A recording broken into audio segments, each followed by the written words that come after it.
दोस्तों आज की इस वीडियो में हम सभी जीवन परिचय को पढ़ेंगे। जी हाँ, आपने बिल्कुल सही सुना। इस वीडियो में हम पहले नंबर पर पढ़ेंगे डॉक्टर राजेंद्र प्रसाद का जीवन परिचय, दूसरे पर जयशंकर प्रसाद का, तीसरे पे आचार्य रामचंद्र शुक्ल जी का और चौथे पे सूरदास जी का और पांचवें पे तुलसीदास जी का। अगर ये 5 जीवन परिचय आप तैयार कर लेते हैं तो आपका 10 नंबर कोई नहीं काट सकता। आज की इस वीडियो को अंत तक जरूर देखना। आज की इस वीडियो बहुत ही इम्पोर्टेंट होने वाली है। आज की इस वीडियो में आचार्य रामचंद्र शुक्ल जी का भी लाया हूँ, जयशंकर प्रसाद का भी लाया हूँ, सूरदास का भी लाया हूँ, यहाँ पर तुलसीदास का भी लाया हूँ। सभी लोग का जीवन परिचय आज की इस वीडियो में हम पढ़ेंगे। चलिए वीडियो को हम शुरू करते हैं। पहले पढ़ते हैं हम डॉक्टर राजेंद्र प्रसाद का जीवन परिचय। यहाँ पर आपको पहले बॉक्स बनाकर संक्षिप्त परिचय लिखना होगा। संक्षिप्त परिचय में लिखना होगा, ब्लैक पेन से लिखना होगा जन्म, नाम। नाम के जस्ट नीचे लिखना होगा जन्म। उसके बाद लिखना होगा जन्म स्थान, उसके बाद लिखना होगा पिता, उसके बाद लिखना होगा मृत्यु, उसके बाद लिखना होगा रचना।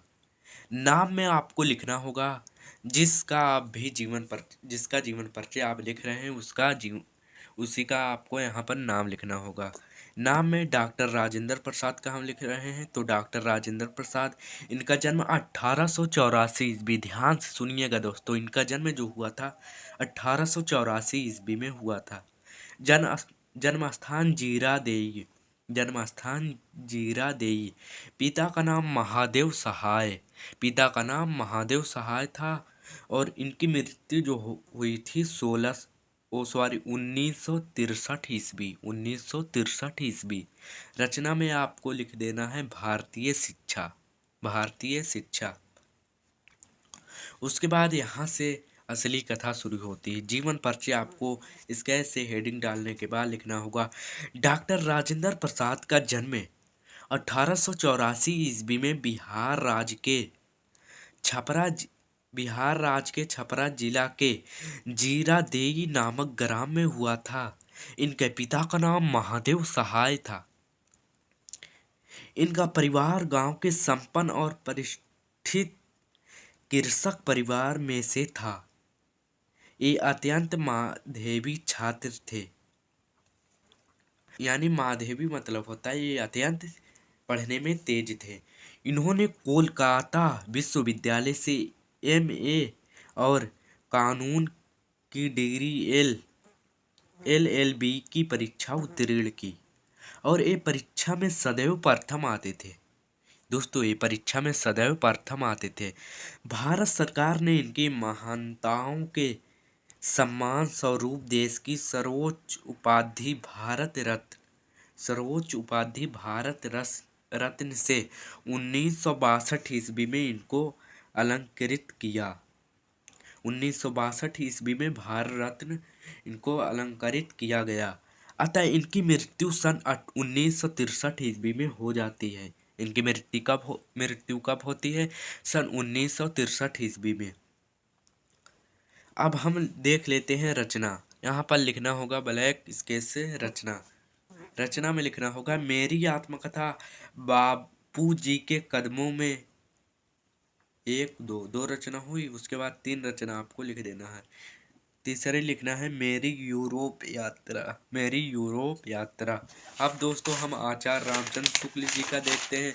दोस्तों बहुत शॉर्टकट में जीवन परिचय मैं बता रहा हूँ, इस तरह से पूरे यूट्यूब पे कोई नहीं बताएगा। उसी तरह जैसे डॉक्टर राजेंद्र प्रसाद में बॉक्स वगैरह बनाए थे उसी तरह से इनके जीवन परिचय में भी बना लेना है। संक्षिप्त परिचय। नाम में लिखना होगा आचार्य रामचंद्र शुक्ल। जन्म 1884 ईस्वी में। दोस्तों इनका भी जन्म 1884 ईस्वी में हुआ। जन्म स्थान अगोना। इनके पिता का नाम चंद्रबली शुक्ल था। आचार्य रामचंद्र शुक्ल जी की मृत्यु 1941 ईस्वी। रचना में आपको एक रचना लिख देना है। संक्षिप्त परिचय में नहीं रहेगी त्रिवेणी। मैंने एक रचना लिखा है। फिर यहाँ से मेन कथा शुरू होती है। हिंदी के प्रसिद्ध साहित्यकार आचार्य रामचंद्र शुक्ल का जन्म सन 1884 ईस्वी में बस्ती जिला के अगोना नामक ग्राम में हुआ था। इनकी प्रारंभिक शिक्षा इनके पिता के पास राठ तहसील में हुई। 10वीं की परीक्षा उत्तीर्ण करने के बाद इंटरमीडिएट में आते ही इनकी शिक्षा में बाधाएं आने लगी तथा गणित में कमजोर होने के कारण ये आगे नहीं पढ़ सके। अतः बाद में ये मिर्जापुर के मिशन स्कूल में अध्यापक भी हो गए। इस महान प्रसिद्ध साहित्यकार का सन 1941 ईस्वी में स्वर्गवास हो गया। रचना में आपको लिखना होगा रस मीमांसा त्रिवेणी चिंतामणि आदि।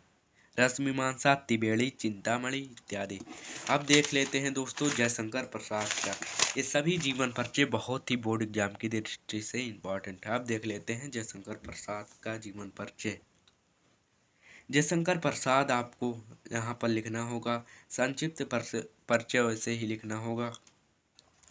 यहाँ पर लिखना होगा, नाम में लिखना होगा जयशंकर प्रसाद, जन्म 1890 ईस्वी में, 18 जन्म स्थान काशी, पिता का नाम देवी प्रसाद, मृत्यु 1937 ईस्वी। रचना में तितली एक रचना लिख देना है। उसके बाद जीवन परिचय में लिखना होगा जयशंकर प्रसाद का जन्म सन 1890 ईस्वी में काशी के प्रसिद्ध सुगनी साहू परिवार में हुआ था। इनके पिता का नाम देवी प्रसाद था। इनकी प्रारंभिक शिक्षा घर पर ही हुई थी। स्वाध्याय से इन्होंने अंग्रेजी, संस्कृत, उर्दू और फारसी आदि भाषा का ज्ञान प्राप्त किया। माता पिता और बड़े भाई की मृत्यु हो जाने के कारण कुछ समय पश्चात प्रसाद जी ऋणी हो गए। प्रसाद जी अपनी कुछ पैतृक संपत्ति बेचकर ऋण से छुटकारा पाया और धीरे धीरे आर्थिक स्थिति बिगड़ती गई और इन्हें सभी चिंताओं ने इन्हें घेर लिया। इन्हें क्षय रोग हो गया, यानी टीबी जिसे बोलते हैं, क्षय रोग हो गया, यानी हृदय का रोग हो गया। इसी रोग के कारण इनकी मृत्यु 1937 ईस्वी को केवल 48 वर्षों में ही हो गई। रचना में आपको लिखना होगा आंसू, लहर, झरना, इरावती आदि। अब देख लेते हैं हम दोस्तों सूरदास का जीवन परिचय। नाम सूरदास, जन्म 1478 ईस्वी, जन्म स्थान रुनकता, गुरु वल्लभाचार्य, मृत्यु 1583 ईस्वी। रचना सूरसागर। सूरदास का जन्म 1478 ईस्वी में रुनकता नामक ग्राम में हुआ था। सूरदास जी जन्म से अंधे थे। इन्होंने कृष्णा की बाल लीलाओं का, मानव स्वभाव का एवं प्रकृति का ऐसा सजीव वर्णन किया जो आंखों से बिना देखे संभव नहीं है। सूरदास जी रुचि बचपन से ही भागवत गीत के गायन में थी। इनसे भक्ति पद सुनकर पुष्टि मार्ग के संस्थापक महाप्रभु वल्लभाचार्य जी ने इन्हें अपना शिष्य बना लिया। श्रीनाथ जी के मंदिर में कीर्तन का कार्य सौंप दिया। अतः इनकी मृत्यु 1583 ईस्वी में हो जाती है। रचना में लिखना है साहित्य लहरी, सूरसागर वली। उसके बाद अब हम देख लेते हैं तुलसीदास का जीवन परिचय। तुलसीदास का जो लास्ट जीवन परिचय बचा है, यहाँ पर लिखना होगा संक्षिप्त परिचय में। नाम तुलसीदास, जन्म 1532 ईस्वी, जन्म स्थान राजापुर, पिता आत्माराम दुबे, मृत्यु 1623 ईस्वी। रचना गीतावली। देखिए यहाँ से असली कथा शुरू होती है।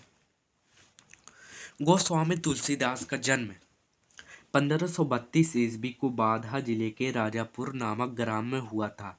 इनके पिता का नाम आत्माराम दुबे था, माता का नाम हुलसी था। इनके बचपन का नाम राम भोला था। इनका जन्म अभुक्त मूल नक्षत्र होने के कारण एवं जन्म के इस समय इनके 32 दांत उपस्थित होने के कारण इनके माता पिता ने इन्हें त्याग कर दिया। इनके गुरु नरहरि दास ने इनका पालन पोषण किया। कुछ समय पश्चात इनका विवाह हो जाता है रत्नावली के साथ। तुलसीदास अपनी पत्नी के प्रेम में अनुरक्त रहते थे। पत्नी द्वारा बता पत्नी द्वारा बिना बताए मायके चले जाने पर ये रात में ही आधी तूफान का सामना करते हुए ससुराल जा पहुंचे। वहां ससुराल जा पहुंचे वहां इनकी पत्नी बहुत डांट लगाया, जिसके कारण इनके मन में वैराग्य उत्पन्न हो गया और एक काशी चले गए। काशी के शेष नाथन नामक विद्वान से वेद पुराण का ज्ञान प्राप्त किया और राम की भक्ति में लीन हो गए और 1623 ईस्वी में इनका स्वर्गवास हो गया। रचना में लिखना होगा श्री रामचरितमानस और गीतावली, दोहावली, जानकी मंगल आदि। इस तरह से आपको जीवन परिचय लिखना है। पांचों जीवन परिचय हमने आज की इस वीडियो में बताया है, जो कि बोर्ड एग्जाम की दृष्टि से 100% यही सब आएगा। इसे आप लिख के याद कर लीजिए, यही याद करिए यार, विद्या कसम यही सब आएगा। चलिए मिलते हैं किसी और वीडियो में, तब तक के लिए गुड बाय, जय हिंद जय भारत।